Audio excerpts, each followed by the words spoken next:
안녕하십니까. 더불어민주당 안산시 병 국회 환경노동위원회 소속 국회의원 박예철입니다. 지금부터 폐기물 사용 시멘트 주거용 건축물 사용 금지법 발의 기자회견을 시작하겠습니다. 우리가 거주하고 있는 주택 건설에 사용된 시멘트는 폐기물 사용 시멘트입니다. 최근 가연성 폐기물 연료화를 통한 온실가스 감축 추진과 방치 폐기물의 시멘트 소속로 처리 등이 맞물리며 시멘트 제조 과정에서 원료와 연료의 폐기물 사용이 증가하고 있습니다. 지난해 폐기물관리법 입법 공청회 자료에 따르면 국내 시멘트 공장에 반입되는 폐기물의 종류는 무려 88종에 이른다고 합니다. 대체 원료로 63종, 보조 연료로 25종이라고 합니다. 2023년 11월 국립환경과학원 보고서에 따르면 국내 폐기물 사용 시멘트의 육가크롬 함유량은 주요 시멘트 제조사 기준 5 내지 9mg/kg 수준으로 이는 EU 기준인 2mg/kg을 대폭 초과한 것으로 나타났습니다. 참고로 프랑스, 독일, 스위스 등의 시멘트는 육가크롬 함유량이 kg당 0.1mg을 하회하는 수준이었습니다. 더욱이 우리나라는 법적 기준도 없습니다. 그래서 환경부와 시멘트 제조사가 체결한 협약으로 2009년부터 자율기준 kg당 20mg으로 관리하고 있는 실정입니다.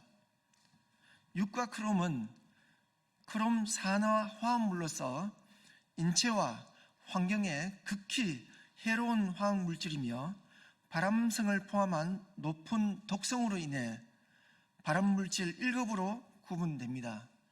특히 호흡을 통해 인체에 쉽게 흡수되는 특성을 갖고 있어 산업 현장에서 또 엄격하게 통제되고 있습니다.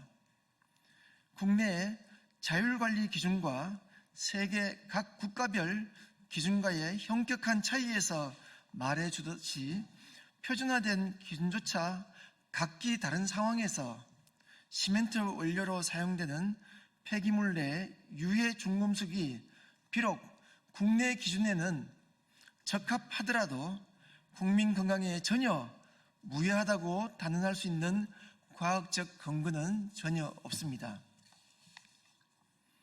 시멘트에 사용되는 폐기물 내에 육가크롬, 납, 카드뮴 등의 물질들은 급성 독성과 만성 독성의 증상이 나타날 수 있으며 지속적으로 노출될 경우 아토피성 피부염, 가려움증, 알레르기, 두통, 이상신경 증상 등 다양한 질환을 유발할 수 있다는 우려가 지속적으로 제기되어 왔습니다.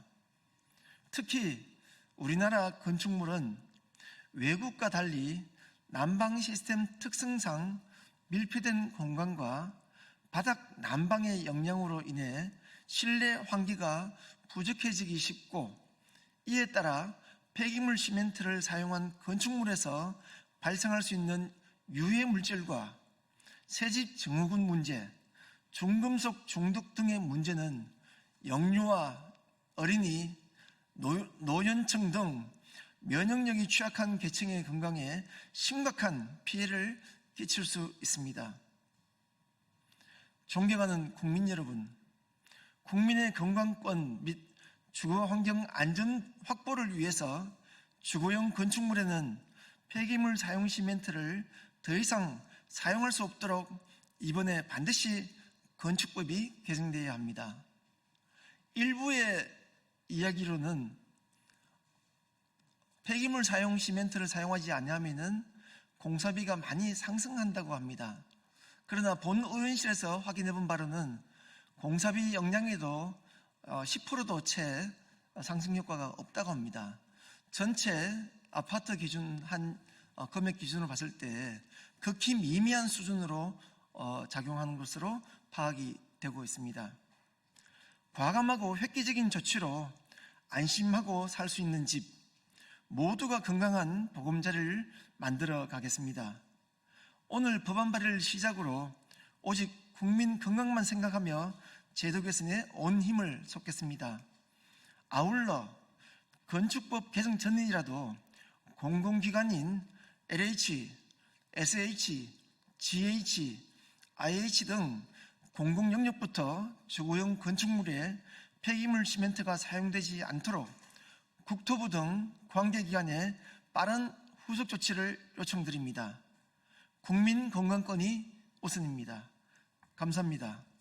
이 발의 법안은 박지원 의원님, 김승원 의원님, 윤건영 의원님, 박희성 의원님, 이용우 의원님, 이주희 의원님, 이훈기 의원님, 장종태 의원님, 정진욱 의원님, 조계원 의원님, 조인철 의원님, 최현일 의원님 등 총 13분이 개정 발의 법안에 공동 발의해 주셨습니다.